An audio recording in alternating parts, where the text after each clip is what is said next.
नमस्कार. मी भगवंत कुलकर्णी. परखड सत्य यूट्यूब चॅनलमध्ये तुमचं खूप स्वागत आहे. आत्ताच एक बातमी बघितली की अभिजित दिपके जे कॉक्रोच जनता पार्टीचे संस्थापक आहेत यांना जयपूरमध्ये मारहाण झाली. माझी या सगळ्या लोकांना अगदी कळकळीची विनंती आहे की अभिजित दिपके यांना कोणीही मारहाण करू नये. मारहाण करून तुम्ही त्यांना महत्त्व देतायत.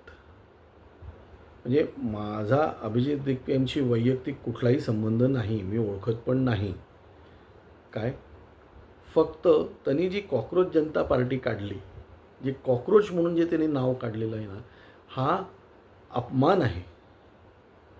म्हणजे काय म्हणतात त्याला, मुख्य न्यायाधीशांनी, सर्वोच्च न्यायालयाचे मुख्य न्यायाधीशांनी कॉक्रोच म्हटलं याच्याबद्दल सुद्धा माझा म्हणजे मी हे केलेलं आहे, काय म्हणतात त्याला, त्याचा निषेध केलेला आहे. पण ते सर्वोच्च न्यायालयाचे मुख्य न्यायाधीश असल्यामुळे मी एका लिमिटच्या वर त्यांच्यावर टीका करू शकत नाही किंवा त्यांच्यावर मी बोलू शकत नाही. पण त्याच्यासाठी म्हणून ह्या माणसांनी कॉक्रोच जनता पार्टी काढून युवकांचा अपमान केलेला आहे. मग त्याच्या अभिजित दिपके आणखीन त्या ह्याच्यामध्ये काही फरकच राहिला नाही. आणि अभिजित दिपकेंना समजा आंदोलन करायचं असेल तर सायलेंटली आंदोलन करावं ना त्यांनी. तुम्ही ते हे घेऊन जे बाहेर पडतात, काय म्हणतात त्याला, आंबेडकरांचं पुस्तक घेऊन जे बाहेर पडतात, आंबेडकरांनी कधी असं हिंसा केली नाही. किंवा तुम्ही गांधीजींसारखं उपोषणाला बसा ना, अण्णा हजारेंसारखं उपोषण करा ना तुम्ही. हे ठिकठिकाणी जाऊन तुम्ही हे करतात, याच्यामध्ये तुम्ही काही करत नाहीत. तुम्ही उलट युवकांना भरकवतायत. आणखीन ह्याच्यामध्ये कोणी त्यांना मारहाण करत असेल तर हे अत्यंत चुकीचं आहे. फुकट तुम्ही त्यांना मोठं करतायत. धर्मेंद्र प्रधाननी राजीनामा द्यावा, मान्य आहे. धर्मेंद्र प्रधाननी राजीनामा द्यावा, धर्मेंद्र प्रधानचं चूक आहे हे पण मान्य आहे, त्याच्यामध्येही काही दुमत नाही. पण राजीनामा मागण्याची एक पद्धत असते, ही पद्धत नाही. तुम्ही लोकांना, तुम्ही मुलांना झुरळं म्हणून घेऊन तुम्ही काय म्हणतात त्याला, हे आंदोलन उभं करणं चुकीचं आहे. हा अपमान आहे. हा भारतातल्या युवकांचा अपमान आहे. काय आणि अभिजित दिपके हे जे काही व्यक्तिमत्व आहे, हे व्यक्तिमत्वाची बॅकग्राऊंड काय आहे. अमेरिकेत जाऊन शिकून वगैरे आला वगैरे हे सगळं ठीक आहे, त्याच्याबद्दल माझं काही म्हणणं नाही. शिकून आला तो, परत आला इथे कारण त्याला तिथे राहू दिलं नाही म्हणून तो परत आलेला आहे. He has been deported. त्याला तिथून परत पाठवलेलं आहे. काय तर त्यांना इथे परत पाठवलं आहे आणि इथे येऊन त्यांनी, ठीक आहे ना, तुम्ही चांगली सिस्टीम कशी उभी करायची बघा. तुम्ही आपनी नॉन करप्ट गव्हर्नमेंट उभं करायचं ठरवलं आणि सगळ्यात करप्ट गव्हर्नमेंट आपचं होतं.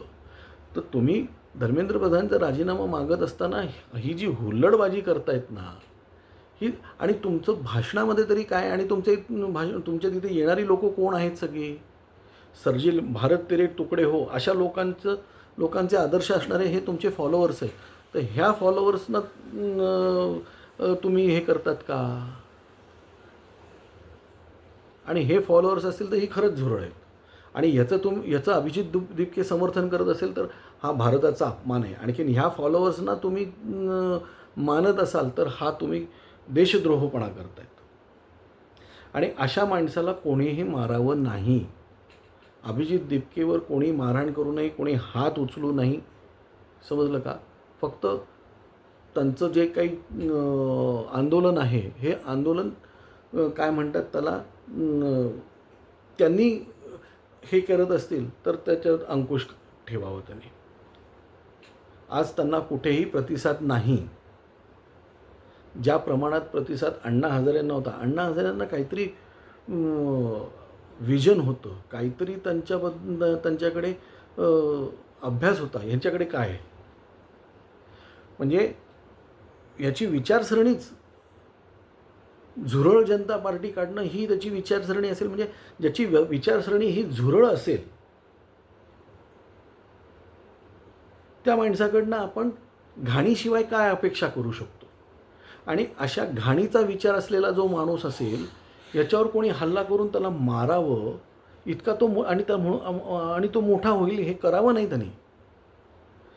त्याचं आंदोलन टोटली अयशस्वी होतं आहे.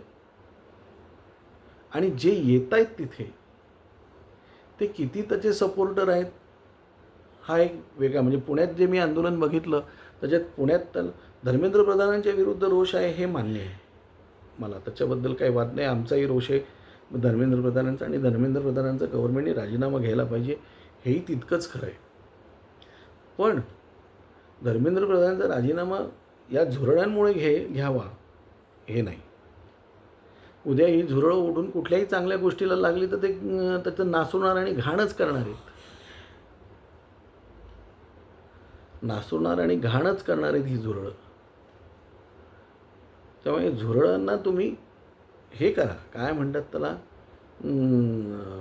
इग्नोर करा. आणखीन हां ते जोपर्यंत त्या घाणीच्या डबक्यात आहेत त्यांना घाणीत राहू देत, तो प्रश्न नाही. बाहेर आली तर मग त्याला हिट मारा तुम्ही.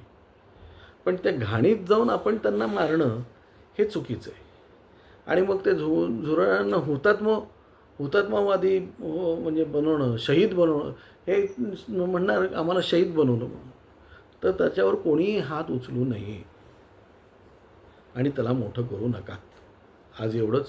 धन्यवाद.